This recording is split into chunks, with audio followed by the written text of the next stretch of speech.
అపోస్తలుడైన పౌలు గారు ఈ విధంగా సెలవిస్తున్నాడు. ఈ విధంగా ఉన్నది.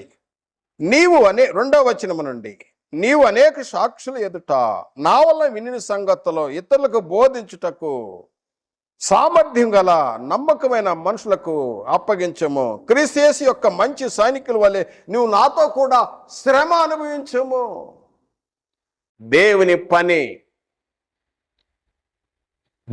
పని ఎవరికి అప్పగించాలో, ఎవరు పడితే వాళ్ళకి అప్పగించావనుకో, ఆ పని చించేసిన విస్తరాకులాగా ముక్కలైపోయింది దేవుని పని. అపోస్తలుడైన పౌలు గారు తిమోతికి తెలియజేస్తారు. అపోస్తలుడైన పౌలు గారు బోధకుడు, తిమోతి కూడా బోధకుడే, ఇద్దరు బోధకులే. ఆ పెద్ద ఆయన సీనియర్, సువార్త వల్ల మిమ్మల్ని కన్నానంటున్నాడు. ఆయన అనుభవంతో చెప్తున్నాడు, నా వలన వినిన సంగతులు ఇతరులకు బోధించుటకు. ఎవరికి పని అప్పచెప్పాలి? మొట్టమొదటిగా ఆయన విన్న సంగతులు ఏంటి? అది క్రీస్తు బోధ, అపోస్తల బోధ. ఆ బోధను నువ్వు ఇతరులకు అప్పగించేటప్పుడు తిమోతి, నీవు సామర్థ్యం గలవారు, నమ్మకమైన వారు, బోధింపగలిగిన వారు పరీక్షించి వాళ్ళకే అప్పచెప్పు. మరియు క్రీస్తు యేసు యొక్క ఒక మంచి సైనికుడు యుద్ధాలు జరిగేటప్పుడు ఎన్ని శ్రమలు అనుభవిస్తారో తెలుసా? మనం పట్టణంలో హ్యాపీగా ఉంటున్నాం, నీరు చూస్తున్నాం. కానీ ఒక మంచి సైనికుడు బోర్డర్లో ఆకలి దప్పులతో, నీళ్లు అందక, భోజనము దొరక్క, కొన్ని రోజులు చలికి, వర్షానికి 24 గంటలు తన కుటుంబాన్ని విడిచిపెట్టేసి ఒక మంచి సైనికుడు యుద్ధంలో పోరాడుతూ ఉంటాడు. అలాంటి వాడు కావాలి దేవుని పనిలో. పౌలు గారు చెప్తున్న మాట అదే, క్రీస్తు యేసు యొక్క మంచి సైనికుడు.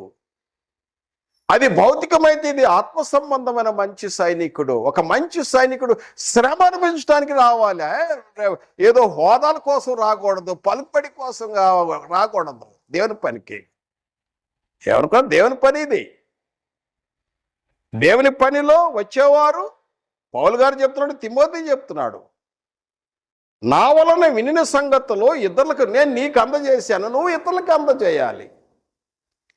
ఈ కార్యక్రమంలో ఈ పని ఎవరికి అప్పచెప్పాలంటే నమ్మకమైన వారికి అప్పచెప్పు.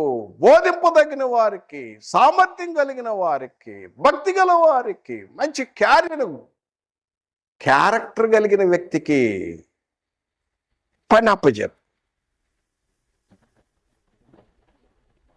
ప్రేమైన సహోదరుడు, ఎందుకంటే అక్కడ బోధింపదగిన ఎవరైనా బోధిస్తారు. అయ్యా నేను బోధిస్తాను, నేను సామర్థ్యుడిని, నేనే వారసుడిని, నాకు వాక్యం వచ్చి నేను చెప్తానని వస్తారు కొంతమంది. కానీ దేవుడు అంగీకరించొద్దు. అసలు నేను చెప్పాను నేను బోధించమని, అసలు నువ్వు ఇంత పలుకుతున్నావు నా మాటలు, నేను అసలు పలకమన్నానా? నీకు దిద్దుబాటు అసహ్యం కదా, నీ సహవాసం మంచిది కాదు, అంతా వ్యభిచారంతో సహవాసం చేస్తున్నావు, నువ్వు వచ్చి వాక్యం చెప్తున్నావు, నిన్నే పలకమన్నాడయా అంటున్నాడు. దేవుడు అంటాడు, నేను కదా అంటుంది. పరిశుద్ధాత్మ చేత ప్రేమ లేఖనం చెప్తున్నది. దయచేసి గమనించండి 50వ కీర్తన. దయచేసి గమనించండి 50వ కీర్తన.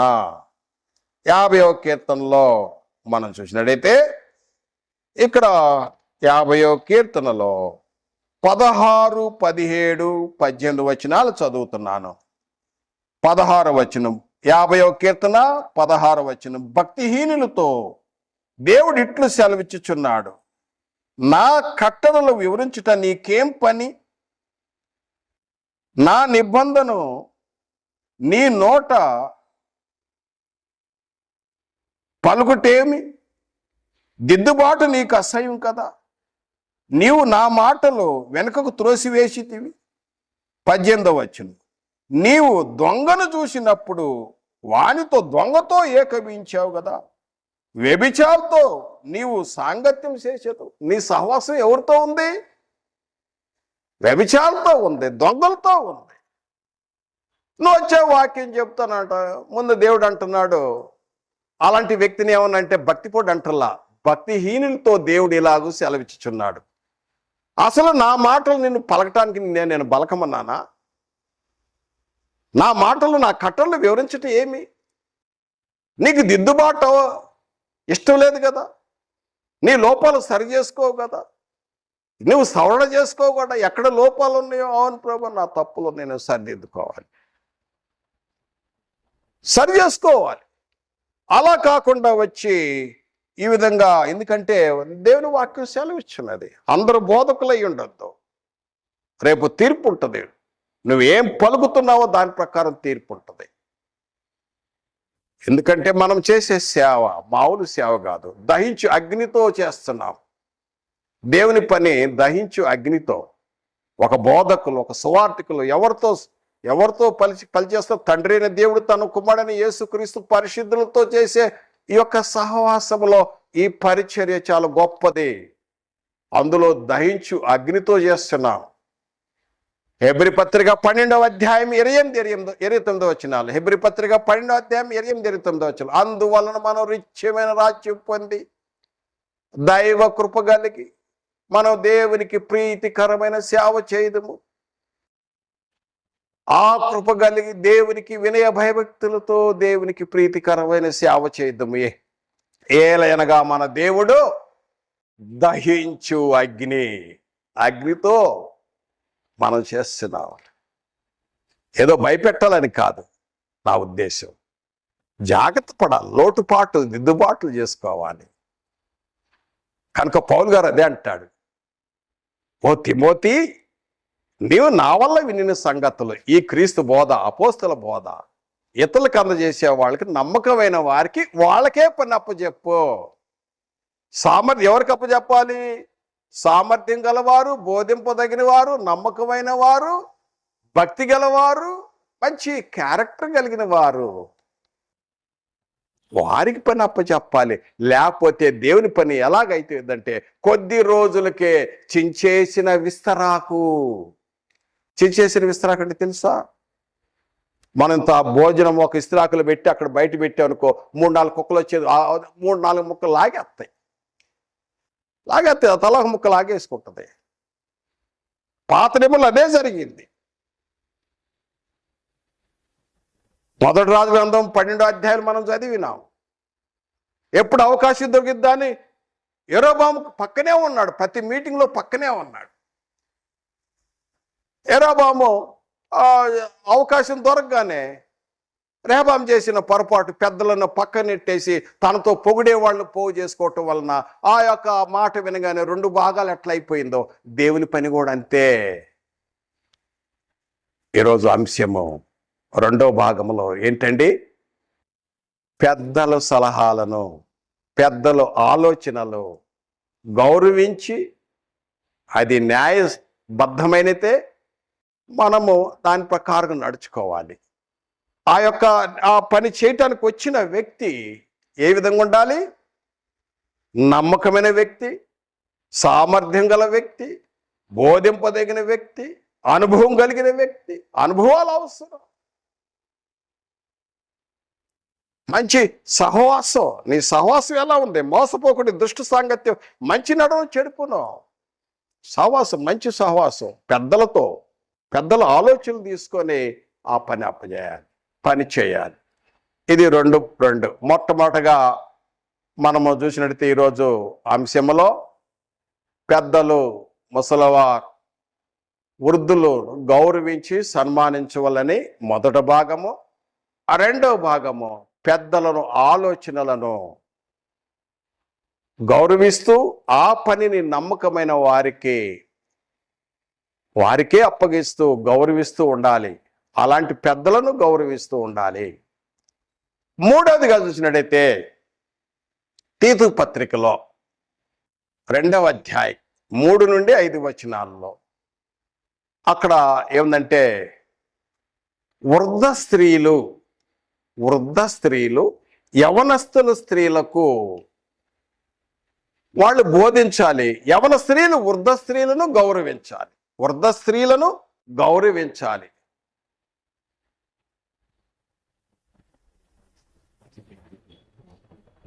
ఎందుకంటే వృద్ధ స్త్రీలు ముసలమ్మ ముచ్చట్లు పక్కన పెట్టి ఇక్కడ మాటలు అక్కడ, అక్కడ మాటలు ఇక్కడ, వృద్ధ స్త్రీలు అలాంటి పనులు చేయకుండా ఏమి చేయాలంటే యవన స్త్రీలకు, ఎందుకంటే యవన స్త్రీలు వృద్ధ స్త్రీలు చెప్పే ఆలోచనలు గౌరవించాలి, సన్మానించాలి. వృద్ధ స్త్రీలకు అంటే, వృద్ధ స్త్రీలు అంటే ఎవరు? 3 జనరేషన్ అంటే కుమారులు, మనవడు రాండ్రు వరకు వచ్చేస్తారన్నమాట. 3 జనరేషన్స్ అంటే grand daughters, grand daughters, grand Sons, grand Sons, వృద్ధ స్త్రీలు. ఆ వృద్ధ స్త్రీలు ఆ యవనస్తులకు వారికి బోధించాలి. యవన స్త్రీలు వృద్ధ స్త్రీలను గౌరవించాలి. ఇది 3వ పాయింట్. ఇందులో చూసినట్టయితే పేతురు రాసిన మొదటి పత్రికలో 3వ అధ్యాయంలో కూడా సెలవిస్తూ 5వ వచనం నుండి చూసినట్లయితే అక్కడ పరిశుద్ధ స్త్రీల గురించి వృద్ధ స్త్రీలు యవన స్త్రీలకు బోధించాలి. సాధారణంగా మనం లేడీస్ మీటింగ్లో జరుగుతూ ఉంటాయి. లేడీస్ మీటింగ్లో స్త్రీల కూడికల్లో ఇలాంటి వాక్యమే చెప్పుకుంటూ ఉంటాం. చెప్తూ ఉండాలి, వృద్ధ స్త్రీలు చెప్తూ ఉండాలి. అదేవిధంగా యవన స్త్రీలు ఆ యొక్క వృద్ధ స్త్రీలు చెప్పిన ఆ యొక్క వాక్యాలను, పాఠాలను గౌరవించాలి. బైబిల్లో ఉన్న కొన్ని వృద్ధ స్త్రీలు, పరిశుద్ధ స్త్రీలు, అనుభవం కలిగిన స్త్రీలు, పరిశుద్ధ స్త్రీల గురించి వృద్ధ స్త్రీలు యవనస్తులకు ఏం బోధించాలంటే ఒక 3 పాయింట్లు నేను జ్ఞాపకం చేస్తాను, సమయాన్ని జ్ఞాపకం చేసుకొని. పాత నిబంధనలో చూసినట్టయితే అబ్రహాం భార్య షారా తన భర్తను నా యజమానుడా, నా ఏలివాడా అని పిలుస్తూ విధేయత చూపుతూ తన భర్తకు లోబడి నడుచుకుంది. పేతురు రాసిన మొదటి పత్రిక 3వ అధ్యాయంలో అదే జ్ఞాపకం చేస్తున్న, జ్ఞానం చొప్పున కాపురం చేయండి అని తెలియజేస్తూ ఉంటాడు. షారా ఎంతో తన భర్తకు విధేయత, లోబడి తన భర్తను గౌరవించే మాదిరి స్త్రీ అయి ఉంది షారా. ఆ పరిశుద్ధ స్త్రీల్లో ఇంకొక స్త్రీని కూడా నేను జ్ఞాపకం చేస్తూ ఉంటాను. దయచేసి గమనించండి. ఆదికాండం 24వ అధ్యాయం. మనం అనేక సార్లు ప్రధాన కార్యక్రమాలు చేస్తున్నప్పుడు ఈ పాఠాన్ని ఎక్కువ చెప్తా ఉంటాం. ఆదికాండం 24వ అధ్యాయంలో అక్కడ అబ్రహాం పంపించాడు ఒక పెళ్లి పెద్దను, అంటే దాసుడు, పెద్ద దాసుడు. ఆయన పేరు ఎలియజరే పెద్ద దాసుడు. ఆదికాండం 15వ అధ్యాయం 2వ వచనం చూస్తే అక్కడ ఉంది. 24వ అధ్యాయంలో ఆ దాసుడి పేరు రాయబడలేదు. ఆ దాసుడు ఎవరంటే ఎలియజరే. ఆయన పంపించాడు, నా కుమారుడు, ఎందుకంటే నా కుమారుడు పెళ్ళిడికి వచ్చాడు కనుక మంచి సంబంధం చూడు అని కొన్ని నిబంధనలు చెప్పి పంపించాడు. ఎలియజరే వెళ్ళాడు, అంతా చూసుకున్నాడు. దేవుడైన యెహోవా తోడై ఉండి అన్ని సఫలం జరిగింది. ఇక ఆ రోజు సాయంకాలం ప్రధాన కార్యక్రమం జరిగిపోయింది. ఇక 57వ వచనం నుండి చదువుతున్నాను. ఏం జరిగిందంటే 57వ వచనం, వారు ఈ చిన్నదాన్ని పిలిచి ఆమె ఏ మగునని తెలుసుకున్నట్టు చెప్పుకొని రెబకాను పిలిచి, ఈ మనుషులతో కూడా వెళ్ళేదవా అని ఆమెను అడిగినప్పుడు వెళ్ళేదను అనెను. రెబకా 24వ అధ్యాయం ఆదికాండం. ఆమె 16వ వచనం, పవిత్రాలైన కన్యక.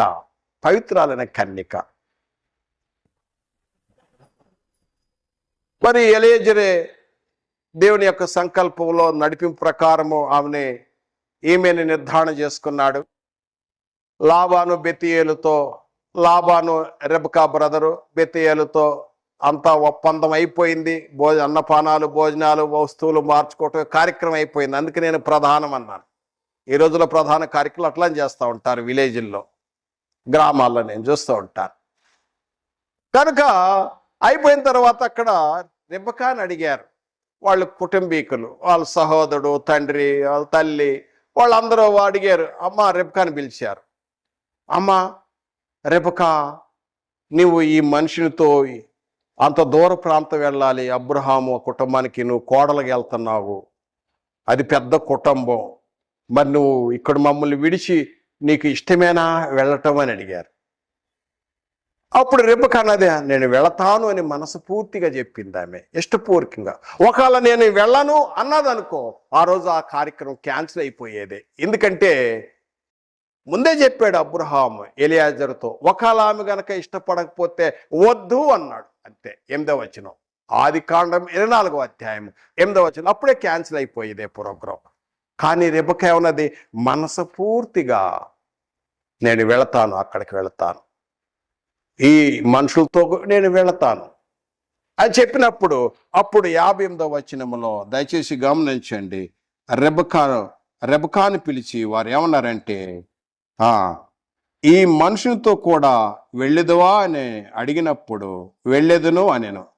59వ వచనంలో, కాబట్టి వారు తమ సహోదరైన రెబెకాను ఆమె దాదిని అబ్రహాము సేవకుని అతనితో ఇచ్చి, తర్వాత మరి 60వ వచనం, వారు రెబెకాతో ఈ విధంగా అన్నారు, మా సహోదరి, నీవు వేల తల్లి అవుదువు గాక, నువ్వు వేల మందికి నువ్వు తల్లివదువు గాక, నీ సంతతి వారు పగవారి గవిన స్వాధీనపరుచుకుందరు గాక అని ఆమెను దీవించి పంపారు. చూడండి ఎంత గొప్ప మాట. ఎప్పుడైతే ఆమె యొక్క ఇష్టాన్ని తెలియపరచగానే, ఆమె ఇష్టపడదో పంపించేవారు కాదు. ముందే చెప్పాడు అబ్రహాం. వాళ్ళు తల్లిదండ్రులు ఇష్టపడ్డా కూడా వద్దన్నాడు, ఇష్టపడకపోతే. కనుక ఆమె బయలుదేరారు. అప్పుడు ఆ కుటుంబీకులు రెబెకాను బ్లెస్ చేస్తున్నారు. అమ్మా రెబెకా, నువ్వు పెద్ద కుటుంబానికి వెళ్తున్నావు, నువ్వు వేల మందికి తల్లి అవుతావమ్మా, నువ్వు వేల మందికి తల్లి అవుతావు, ఆ చుట్టుపక్కల ప్రాంతాన్ని అంతా కూడా నువ్వు గొప్పగా ఆశ్రయింపబడతావు అని బ్లెస్ చేసి పంపించారు. ఇక అక్కడి నుంచి బయలుదేరారు. ఎలియాజరే మరి 10 ఒంట్లు దాకా ఉన్నాయి, ఒక పెద్ద లైను. మళ్ళీ అక్కడ రెబెకా తరపున లాబాను బెతీయుల తరపున మళ్ళీ కొంతమంది సేవకులు వస్తున్నారు. అక్కడ నుండి ఒక పెద్ద కాన్వాయ్, ఒక పెద్ద ప్రొసెషన్ వస్తుంది. వస్తున్నప్పుడు ఆ టైంలో ఇస్సాకు పొలంలోకి వచ్చి సాయంకాలం ప్రేయర్ చేసుకోవటానికి వచ్చాడు, ప్రార్థన చేయటానికి వచ్చాడు.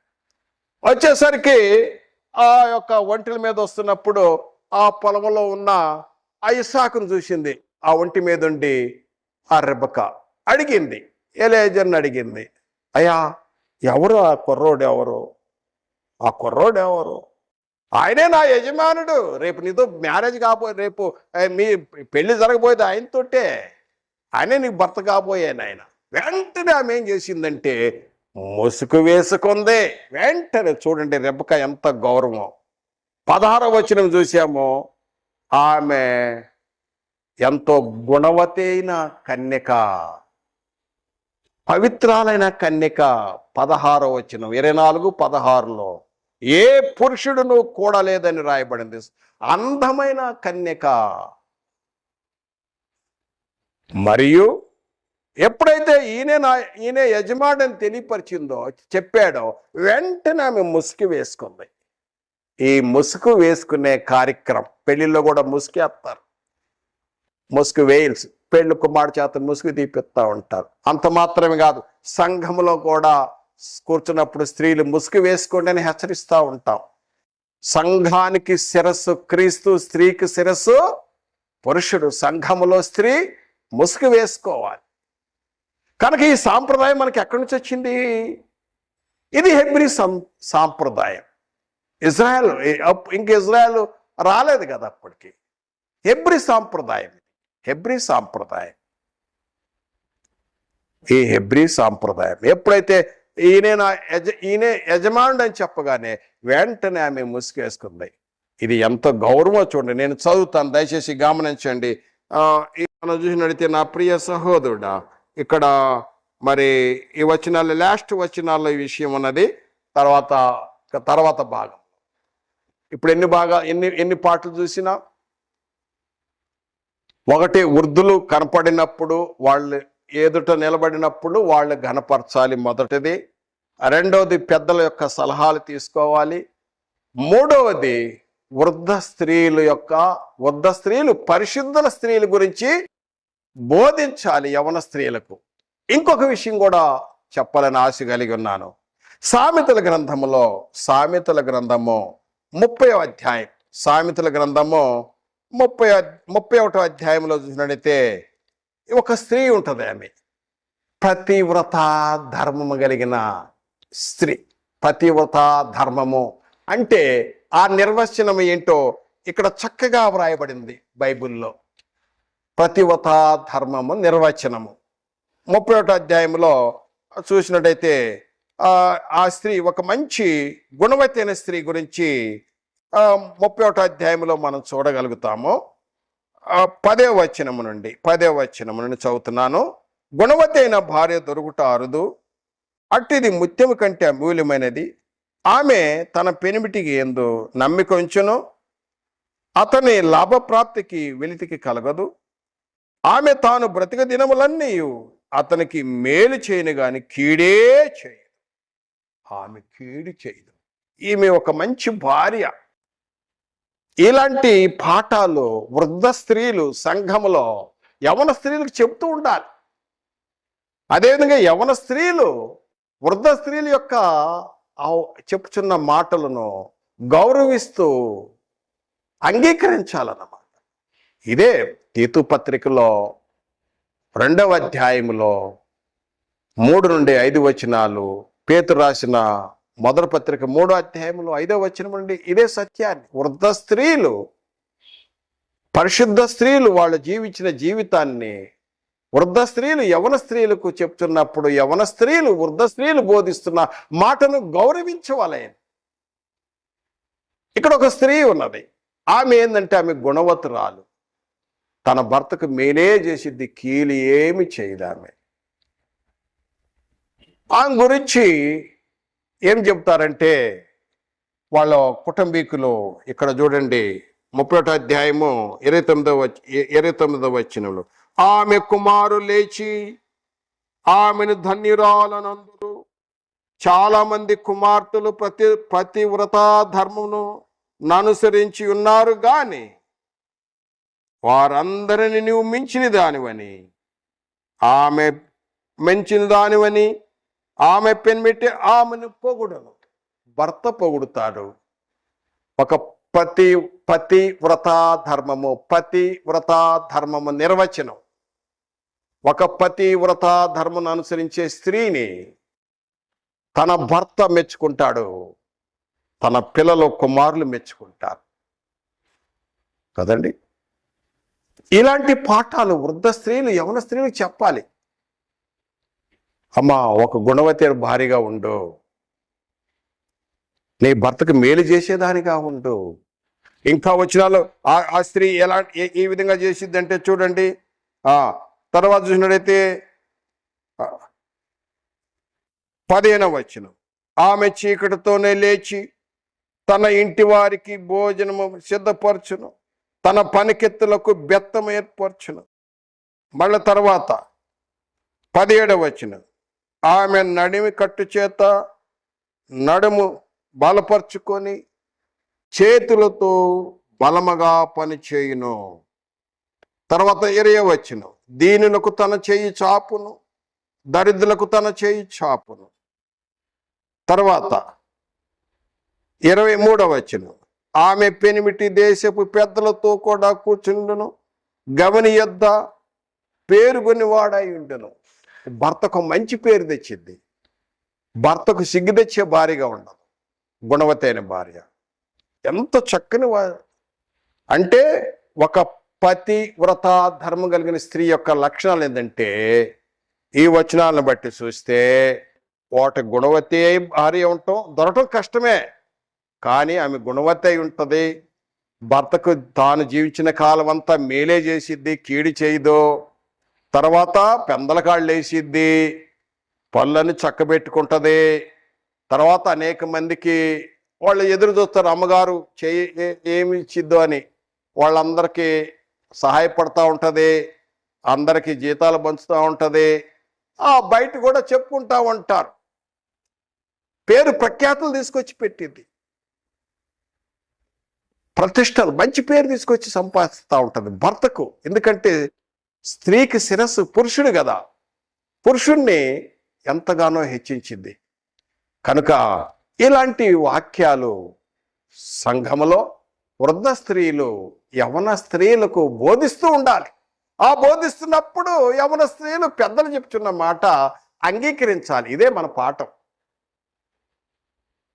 అమ్మా జాగ్రత్త, కాపురం జాగ్రత్త చేసుకో, జ్ఞానవంతురాలు తన ఇల్లు కట్టుకుంటుంది, 3 రాళ్ళు పెరికేసుకుంటుంది, జాగ్రత్త, అట్లా చేసుకోవద్దు, నీ చేతులు పాడు చేసుకోవద్దు. భర్తకు మేలు చేసేది ఉందో కానీ కీడు చేసే విధంగా ఉండదు, భర్తకు చిగుదెచ్చేటట్టు ఉండకూడదు అమ్మా అని సంఘంలో చెప్పుకుంటా ఉండాలి. తర్వాత ఇంకా చూసినట్టయితే నా ప్రియ సహోదరుడా, ఒక పతివ్రత ధర్మం కలిగిన స్త్రీ ఏం చేసిద్దంటే భర్తకు విశ్వాసరాలుగా ఉంటుంది, విశ్వాసఘాతుకురాలుగా ఉండదు. ఈ విధంగా మరి వృద్ధ స్త్రీలు యవన స్త్రీలకు బోధించవలసి ఉన్నది. ఇక తర్వాత ఆఖరగా మన పాఠం ఏంటండి? వృద్ధులను, పెద్దలను, ముసలివారిని గౌరవించాలి, గణపరచాలి. ఇప్పుడు తల్లిదండ్రులను పిల్లలు ప్రత్యుపకారం చేయవలేను. ఇక ఆఖరి పాఠంలో తల్లిదండ్రులకు పిల్లలు ప్రత్యుపకారం చేయాలి. అంటే తల్లిదండ్రులు నేను చిన్నప్పటి నుంచి తల్లి గర్భం నుండి ఎదిగిన దగ్గర నుండి తల్లి ఎంతో జాగ్రత్తగా పెంచింది. పిల్లవాడి దగ్గర నుండి ఎదిగే వయసులో వాళ్ళు దగ్గు రాని, తుమ్ము రాని, జ్వరం రాని, ఏమి ఫిట్స్ రాని, అక్కడ జ్వరం వస్తే ఇక్కడ దగ్గులు వచ్చాయి, అక్కడ తుమ్ములు వస్తే ఇక్కడ జ్వరం వచ్చేది. అలాంటి పరిస్థితి ఉండేది. అంటే అక్కడ పిల్లోడికి ఏదైనా జరిగితే ఇక్కడ బాధ తట్టుకునేవాళ్ళు కాదు తల్లిదండ్రులు. వెంటనే తీసుకెళ్ళి హాస్పిటల్లో చూపిస్తూ ఉంటారు. ఆ దారిలో నెంబర్ 1 నెంబర్ 2 యూరిన్ మోషన్ అయినా కూడా తుడుచుకొని ఆ ప్రేమ చొప్పున పిల్లలు కదా అని విడిచిపెట్టరు. తీసుకొని హాస్పిటల్కి వెళ్ళి చూపించి, నిన్ను పెద్దగా చదివించి ఈ రోజున ఒక మంచి స్టేజ్కి వచ్చావు. నువ్వు బయట దేశంలో ఉన్నావో, ఇంకా ఎంత దూరంలో ఉన్నావో, మరి ఏ ప్రాంతంలో ఉన్నావో, ఒక స్టేజ్కి వచ్చావంటే నీ తల్లిదండ్రుల కృషి, మీ తల్లిదండ్రుల సహాయం ఎంతో ఉన్నది. ఇప్పుడు నీ తల్లిదండ్రులు ముసలోళ్ళు అయిపోయారు. తిమోతి రాసిన మొదటి పత్రిక 5వ అధ్యాయం 4వ వచనంలో ఉంటాడు, తల్లిదండ్రులకు ప్రత్యుపకారం చేయాలి. కుమారులారా, గ్రాండ్ సన్స్ ఎవరైనా ఒకళ్ళు ఒక మనవాళ్ళు ఉన్నా కూడా వాళ్ళు మరి కుమారులు తల్లిదండ్రులకు ప్రత్యుపకారం చేయాలి. ఎందుకంటే నువ్వు చిన్నప్పటి నుంచి పెంచి పెద్ద చేశారు కదా, ఎంతో కష్టపడ్డారు కదా, నువ్వు ఈ స్టేజ్కి వచ్చావు. ఈ స్థాయికి వచ్చిన తర్వాత తల్లిదండ్రులు మర్చిపోవద్దు. తల్లిదండ్రులకు ప్రత్యుపకారం చేయాలి. చాలా మంది పెళ్లి కాగానే తీసుకొని భార్యను తీసుకెళ్ళిపోతూ ఉంటారు. ఎందుకంటే క్రిస్టియన్ మ్యారేజ్ చెప్తారు కదా, తల్లిదండ్రులు విడిచి తన భార్యను హత్తుకొని ఇక నుండి ఏక శరీరులు. రేపు పెళ్లి కాగానే చేలో ప్రియా వెళ్దాం పదా, ఇక మన పెళ్ళి అయిపోయింది చెప్పారు కదా పాస్టర్ గారు అక్కడ. తల్లిదండ్రులు విడిచి బైబిల్ అట్లా చెప్పడం లేదో. బైబిల్ ఏం చెబుతుందండి? నువ్వు దీర్ఘాయుష్యవంతుడవునట్లు నీ తల్లిని తండ్రిని సన్మానించు. ఎఫ్సి పత్రిక 6వ అధ్యాయం 1-3-4 వచనాలు. వాళ్ళు గౌరవించాలి. నువ్వు ఆయుష్ ఎక్సెంట్ కావాలంటే నీ తల్లిదండ్రులకు ప్రత్యుపకారం చేయాలి. మహాజ్ఞాని సొలొమోను అంటాడు సామెతల గ్రంథం 23వ అధ్యాయములో చూసినట్టయితే 22వ వచనము, నిన్ను కనిన నీ తండ్రి ఉపదేశము అంగీకరించము, నీ తల్లి ముదిమి యందు ఆమెను నిర్లక్ష్యము చేయకము. Don't despise, don't neglect your parents. ప్రియమైన యవనస్తులారా, మీ తల్లిదండ్రులకు గౌరవించాలి, సన్మానించాలి. వారిని నిర్లక్ష్యం చేయకూడదు. వాక్యం సెలవిస్తుంది, వాక్యం చెప్తున్న మాట. ముదిమియందు వెన్ దే ఆర్ ఓల్డ్, వాళ్ళు ముసలి వాళ్ళైనప్పుడు తల్లిదండ్రులు విడిచిపెట్టదు. ఎందుకంటే నీకెంతో మేలు చేశారు, ఎంతో కష్టపడి ఎన్నో శ్రమలు, నిందలు, బాధలు, అవమానాలు, దుఃఖం అనిపించి నిన్ను ఒక స్థాయికి తీసుకొచ్చినప్పుడు ఒక స్థాయిలో ఉండి నువ్వు నీ తల్లిదండ్రులు మర్చిపోకూడదు. నేను ఇలాంటి వారిని కూడా చూశాను. ఒక్కో తల్లిదండ్రులు ఏడతాయా ఇలాంటి కొడుకు ఉంటేమి ఊడితేమి, ఏమి లాభయ్యా పాస్టర్ గారు, ఏమి లాభని ఏడ్చే వాళ్ళు కూడా చూసాం. కొంతమంది పిల్లలు చూసాం, చాలా మంచిగా చూసే పిల్లలు కూడా చూసాం, గౌరవించే పిల్లలు కూడా చూసాం. ఇది ఎప్పుడు బయటపడిందంటే పోయినసారి కరోనా వచ్చినప్పుడు, 3-4 సంవత్సరాల క్రితం కరోనా వచ్చినప్పుడు ఏం చేశారంటే ఆ ముసలి వాళ్ళు వదిలిపెట్టి పారిపోయిన కుమారులు కూడా చూసాం. తన బిడ్డలను తీసుకొని పారిపోయారు. పాపం ముసలి వాళ్ళే అక్కడ ఉండిపోయారు కదన్నా. వాస్తవేనా అబద్ధం చెబుతున్నానా? యథార్థం. అదే టైంలో మంచి వాళ్ళు కుమారులు కూడా ఉన్నారు. తన తల్లిని ఇలా ఎత్తుకొని, తండ్రిని ఎత్తుకొని హాస్పిటల్ తీసుకెళ్ళి చూపించిన మంచి కుమారులు ఉన్నారు, వదిలిపెట్టిన కుమారులు కూడా, నెగ్గడి చేసిన కుమారులు కూడా ఉన్నారు. ఇవన్నీ మనం చూసాం అనుభవాలు. కనుక నా ప్రియ సహోదరుడా, పెద్దలను అంటే పేరెంట్స్కు కుమారులు గౌరవిస్తూ వారికి ప్రతి ఉపకారం చేయవలేను. ఒకళ్ళ నువ్వు సంఘంలో చాలా భక్తి గలవాడు అనుకుంటున్నావా? ఒకళ్ళు నీ తల్లిదండ్రులు మర్చిపెట్టావా? దేవుని వాక్యం సెలవిస్తుంది తెలుసా? తిమోతి రాసిన మొదటి పత్రిక 5వ అధ్యాయం 8వ వచనంలో, తిమోతి రాసిన మొదటి పత్రిక 5వ అధ్యాయం 8వ వచనం, ఎవడైనను స్వకీయులను విశేషముగా తన ఇంటి వారిని సంరక్షింపపోయినడలా వాడి అవిశ్వాసి కంటే చెడ్డవాడగును. నువ్వు విశ్వాసం అనుకుంటున్నావు, గొప్ప ప్రార్థన పడు అనుకుంటున్నావేమో. ఒకవేళ నీ తల్లిదండ్రులను, నీ స్వకీయులను, నీ సొంత వాళ్ళను రక్షించకపోతే అవిశ్వాసి కంటే చెడ్డవాడు. పౌలు గారు అంటున్నాడు, తిమోతి ఈ విషయాన్ని చెప్పు, సంఘములు అక్కడ చెప్పు అంటాడు. కనుక ఇప్పుడు 4 పాఠాలు వృద్ధులను గౌరవించుటనే అంశంలో 4 విషయాలు ఇప్పుడు నేర్చుకున్నాం. మొట్టమొదటగా చూసినట్లయితే మన ఎదుట లెగవగానే ఎవరైనా వృద్ధులు కనిపిస్తే వాళ్ళని చేదరించుకోకుండా, అసహ్యపడకుండా, ఎవరైనా తలనేర్చిన వాళ్ళు వృద్ధులు వారి వితంతువు కానీ విడో కానీ ఎవరైనా కనపడితే వారిని సన్మానించు, గౌరవించు. ఈరోజు మంచి శుభము కలిగింది అనుకొని వెళ్ళిపోవాలి. ఎందుకంటే దేవుడైన యోహో, నేను దేవుడైన యోహో అని చెప్పాడు. యోహో చెప్పిన మాట నా మాట కాదు. అది ఫస్ట్ పాయింట్. రెండవది పెద్దల ఆలోచనలు, పెద్దల యొక్క విచారణ చేసిన విచారణకర్తలు ఉండటం ఎంతో అవసరం.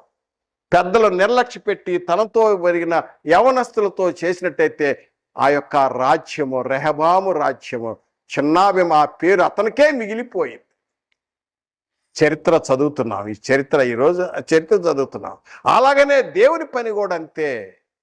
దేవుని పనిలో కూడా ఒక మంచి సంస్థగా ఎదిగిన తర్వాత ఆ పనిని కంటిన్యూ చేయగల నువ్వు వారసుడిగా వచ్చావనుకో, నీతో పెద్దలతో కూర్చొని ఆలోచన చేయాలి కానీ యవనస్తులతో పొగిడే వాళ్ళతో కూర్చున్నావు అనుకో, నెట్టేట ముంచేసేస్తారు. దేవుని పని చేసిన విస్తరాకులాగా అయిపోయింది. చాలామంది ఏం చేస్తారు, తనతో ఎదిగిన కుర్రాళ్ళతో ఉంటాడు, సహవాసం దుష్ట సహవాసం. ఆ సహవాసంతో ఉంటే చిన్న భిన్నం అయిపోయింది. పెద్దల్ని కింద కూర్చోబెట్టావు, యవనస్తుల్లో పై తీసుకొచ్చావు, పొగిడే వాళ్ళ చుట్టూ ఉండావు. దేవుని పని పాడైపోయింది. ఇక మూడవది వృద్ధ స్త్రీలు. యవన స్త్రీలకు బోధిస్తున్నప్పుడు యవన స్త్రీలు వృద్ధ స్త్రీల యొక్క ఆలోచనలు గౌరవించాలి, నేర్చుకోవాలి. తన యవన స్త్రీలు తన కుటుంబం కట్టుబాటు ఏంటో తెలుసుకోవాలి. కుటుంబం ఏ విధంగా కట్టబడాలో వృద్ధ స్త్రీలు ఆ యొక్క పూర్వముందున్న ఆ పరిశుద్ధ స్త్రీల యొక్క స్వభావాలు తెలియపరుస్తూ ఒక కుటుంబం ఏ విధంగా కట్టబడాలో అనే విషయాన్ని బోధిస్తున్నప్పుడు యవన స్త్రీలు గౌరవించాలి. తర్వాత 4వది చూసినట్టయితే, పిల్లలారా మీ తల్లిదండ్రులకు ప్రత్యుపకారం చేయండి. నువ్వు దీర్ఘాయుష్మంతుడవుటకు, నీ ఆశ యక్షండవుటకు, నువ్వు గొప్పగా దీవించబడాలంటే మీ వారు ముదిమియందు అంటే వృద్ధాప్యమందు తల్లిదండ్రులను విడిచిపెట్టవద్దు. చాలామంది రోడ్డు మీద వదిలిపెట్టి వెళ్ళిపోతారు. అలాంటి వాళ్ళు కూడా చూస్తున్నాం. తల్లిదండ్రులు తీసుకొచ్చి ఆ రోడ్డు మీద బస్ స్టాప్లో వదిలిపెట్టేసి వెళ్ళిపోయేవాళ్ళు చాలామంది ఉన్నారు. ఆ భార్య ఇచ్చింది సలహా, వెళ్ళిపోయారు. అలాంటి వాళ్ళు కూడా చూస్తున్నాం.